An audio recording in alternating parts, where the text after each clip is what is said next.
여러분 안녕하십니까? 뉴스 더 개벽입니다. 세계 곳곳에서 발생한 개벽 뉴스를 알려드립니다.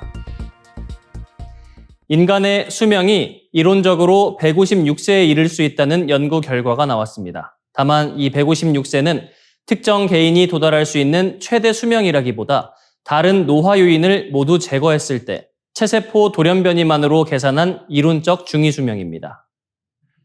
러시아 스콜코보 과학기술연구소와 인공지능연구소 공동연구진은 지난 6월 25일 국제학술지 MPJ 에이징에 체세포 돌연변이가 인간 수명에 미치는 영향을 분석한 연구를 발표했습니다. 연구진은 노화를 일으키는 여러 요인을 단계적으로 적용하는 수학적 모델을 개발했습니다. 이 체세포 돌연변이는 유전되지는 않지만 DNA 복제 오류나 환경적 요인으로 신체 세포의 유전 정보가 바뀌는 현상입니다. 나이가 들수록 돌연변이가 축적되면서 세포가 손상되고 기능이 떨어질 수 있습니다. 연구진은 미토콘드리아 기능 장애와 후성 유전학적 변화, 텔로미어 단축, 단백질 항상성 상실 등 다른 노화 요인이 모두 사라졌다고 가정했습니다. 그 결과 노화가 전혀 없는 가상적인 인간의 중위 수명은 1759년이었지만 체세포 돌연변이만 적용해도 156년으로 크게 줄었습니다. 여러 장기를 종합한 분석에서는 중위 수명이 약 146세에서 194세 사이로 계산됐습니다. 수명을 제한하는 핵심 장기는 뇌와 심장이었습니다. 신경세포와 심근세포는 성인이 된 이후 거의 분열하지 않고 교체되지 않기 때문에 돌연변이 손상이 계속해서 쌓입니다. 반면 간처럼 재생 능력이 뛰어난 조직은 손상된 세포를 새로운 세포로 교체해 돌연변이의 영향을 상당 부분 줄일 수 있는 것으로 분석됐습니다. 연구진은 이번 결과가 인간이 곧 156세까지 살 수 있다는 의미는 아니라고 강조했습니다. 실제 노화에는 체세포 돌연변이뿐 아니라 면역체계 변화와 만성염증, 미토콘드리아 이상 등 다양한 요인이 동시에 작용하기 때문입니다. 연구진은 앞으로 각각의 노화 요인이 수명을 얼마나 단축하는지 정량적으로 비교할 계획입니다. 현재로서는 수명 연장 기술보다 건강 수명을 지키는 생활 습관이 더욱 현실적인 방법입니다. 미국 국립노화연구소는 금연과 규칙적인 운동, 균형 잡힌 식사, 충분한 수면, 적정 체중 유지, 정기 검진과 혈압, 콜레스테롤 관리를 건강한 노화의 핵심으로 제시하고 있습니다. 북중미 월드컵이 국가대표팀과 국적의 의미가 빠르게 달라지고 있음을 보여주고 있습니다. 영국 가디언의 분석에 따르면 이번 대회 참가 선수 1248명 가운데 23.6%가 자신이 태어난 나라가 아닌 다른 국가의 대표팀 유니폼을 입었습니다. 선수 4명 중 1명꼴로 역대 월드컵 가운데 가장 높은 비율입니다. 출생국과 대표국이 다른 선수 비율은 2022년 카타르 월드컵 당시 16.5%였지만 이번 대회에서는 7.1%포인트나 상승했습니다. 이들은 전체 출전 시간과 득점, 도움에서도 약 4분의 1을 차지하며 경기 결과에 직접적인 영향을 미쳤습니다. 이들이 득점하거나 도움을 기록한 골은 70골이었고 득점자와 도움 제공자가 모두 출생국이 아닌 대표팀에서 뛴 경우도 19골에 달했습니다.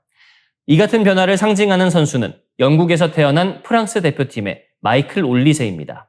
그는 프랑스와 알제리, 나이지리아, 영국 대표팀에서 뛸 자격이 있었지만 프랑스를 선택해 이번 대회에서도 도움 7개를 기록했습니다. 올리세는 네 나라의 문화와 뿌리가 모두 자신의 정체성을 구성한다고 밝힌 바 있습니다.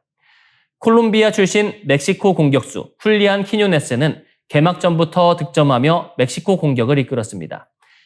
독일에서 태어난 미국 대표팀의 말리크 틸머는 2골 1도움을 기록했고 미국에서 태어나 캐나다에서 성장한 조너선 데이비드는 캐나다의 월드컵 사상 첫 승리에서 해트트릭을 기록했습니다. 다른 나라 대표팀에 가장 많은 선수를 공급한 출생국은 프랑스였습니다. 프랑스에서 태어나 다른 국가대표로 출전한 선수는 74명이었습니다. 알제리, 콩고 민주공화국, 아이티, 세네갈, 코트디부아르 등 여러 대표팀이 프랑스 출생 선수들을 주축으로 활용했습니다. 퀴라소는 선수 26명 가운데 25명이 네덜란드 출생으로 나타나 가장 극적인 사례로 꼽혔습니다. 가족 안에서도 선택은 엇갈렸습니다. 니코 윌리엄스는 스페인 대표로 출전했지만 형 이냐키 윌리엄스는 부모의 뿌리를 따라 가나를 선택했습니다. 프랑스 출생인 데지레 두에는 프랑스를, 형제인 구엘라 두에는 코트디부아르를 대표했습니다. 부모, 조부모의 국적, 이주 경험, 성장 지역, 시민권, 출전 기회가 선수들의 선택에 복합적으로 작용하고 있습니다. 오늘날 국가대표팀은 단순한 출생지의 집단을 넘어 가족의 뿌리와 이주의 역사, 여러 나라의 축구 교육이 결합된 다층적인 공동체로 변화하고 있습니다. 일본 정부가 한류의 성공을 벤치마킹해 추진한 쿨재팬 정책이 막대한 누적 손실과 낮은 투자금 회수율로 존폐 위기에 놓였습니다. 쿨재팬은 애니메이션과 게임, 음식, 패션, 관광 등 일본 문화의 매력을 해외에 알리고 이를 산업적 성과로 연결하기 위해 추진된 국가 전략입니다. 제2기 아베 신조 정권의 핵심 성장 정책으로 채택됐으며 일본 정부는 2013년 민관 펀드인 해외 수요 개척 지원 기구, 이른바 쿨재팬 기구를 설립했습니다. 그러나 니혼 게이자의 신문에 따르면 쿨재팬 기구의 투자금 회수율은 2024년 3월 말 기준 60%에 그쳤습니다. 2025년까지 쌓인 누적 손실도 약 540억 엔, 우리 돈 약 4,900억 원에 달하는 것으로 전해졌습니다. 투자금과 정부 출자액은 집계 시점에 따라 차이가 있지만 전체 출자금의 약 90%를 일본 정부가 부담한 것으로 파악됩니다. 사업 부진의 가장 큰 원인으로는 투자 분야가 지나치게 넓었다는 점이 지적됩니다. 쿨재팬 기구는 일본 콘텐츠 진흥을 내세웠지만 의식주와 첨단 기술, 레저, 지역 특산품, 교육, 관광 등 다양한 사업에 백화점식으로 자금을 투입했습니다. 총 투자액 약 2,040억 엔 가운데 미디어와 콘텐츠 분야에 투입된 자금은 30%에 불과했습니다. 콘텐츠의 해외 성공 가능성을 판단할 전문성과 명확한 전략이 부족한 상태에서 일본을 알린다는 명분만으로 투자가 이루어졌다는 비판도 나옵니다. 정부 자금을 마중물로 민간 투자를 끌어들이겠다는 계획도 기대만큼 성과를 내지 못했습니다. 오키나와 테마파크, 정글리아 오키나와를 추진한 기업에도 출자했지만 기구 전체의 투자 실적을 개선하지는 못한 것으로 평가됩니다. 일본에서는 정부 주도의 민관 펀드가 잇따라 실패하고 있다는 지적도 커지고 있습니다.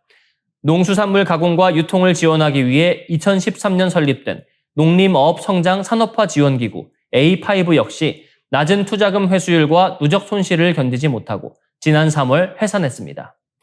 일본 경제산업성은 쿨재팬 기구의 통폐합과 폐지 가능성까지 포함한 재건 대책을 논의할 예정입니다.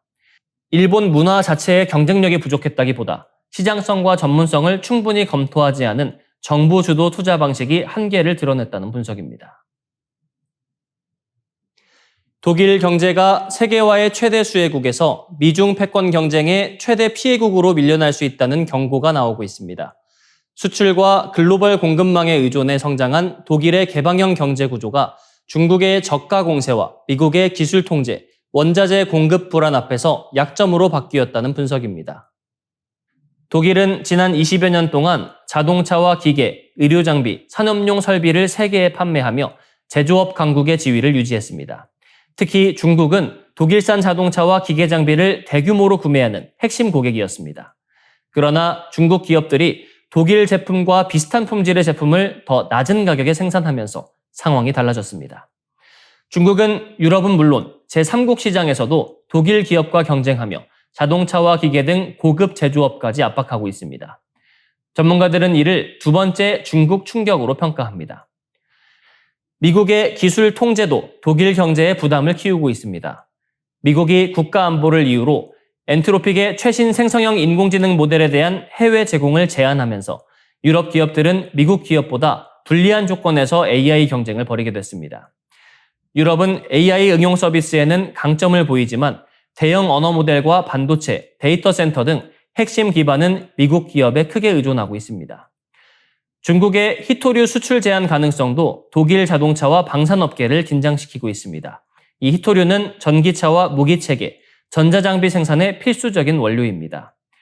이란 전쟁에 따른 에너지 가격 상승과 도널드 트럼프 미국 대통령의 관세 정책까지 겹치면서 독일 제조업의 비용 부담은 더욱 커졌습니다.